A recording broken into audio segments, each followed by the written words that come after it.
Donald Trump, once again elected to the White House.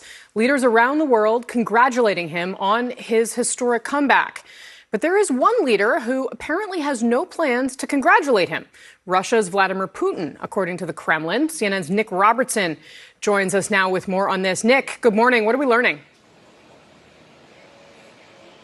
Yeah, this is coming from Dmitry Peskov, the President Vladimir Putin's spokesperson at the Kremlin. And he says this, when asked the question about why hasn't Vladimir Putin congratulated President-elect Donald Trump. And he said this, let's not forget that we're talking about an unfriendly country that is both directly and indirectly involved in a war against our state. So that is the Russian position on that. Now, Peskov was pressed by the journalists on his daily press briefing phone call. Well, isn't this going to put you in a bad and worse position with the United States? Because it's very clear, the implication in the question, that President Trump likes to get these congratulations early. We've heard from the British just earlier today. We've heard from many European leaders earlier today congratulating President-elect Donald Trump. And Peskov's answer was this, and he said, look, the relationship is really bad. How can it get any worse than it is already? And this is clearly a reference to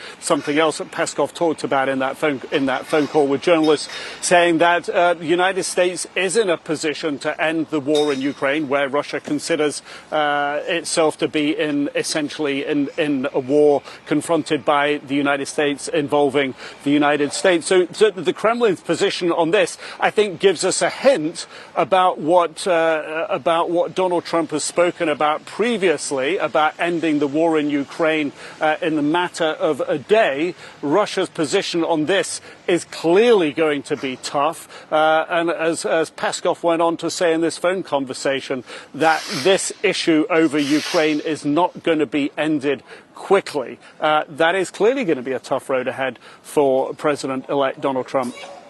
Indeed, it is. And of course, we're seeing much different reaction from the Ukrainian President Volodymyr Zelensky at this hour. Nic Robertson for us in London. Nick, thank you very much for that report.